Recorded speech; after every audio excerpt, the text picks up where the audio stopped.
Hello everyone. In this video, we study the stage first of peptidoglycan synthesis.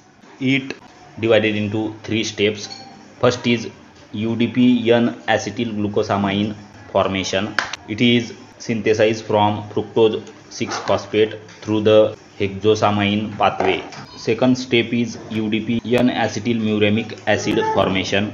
It is synthesized from N-acetylglucosamine by a series of Moore enzymes starting with Moore A and Moore B.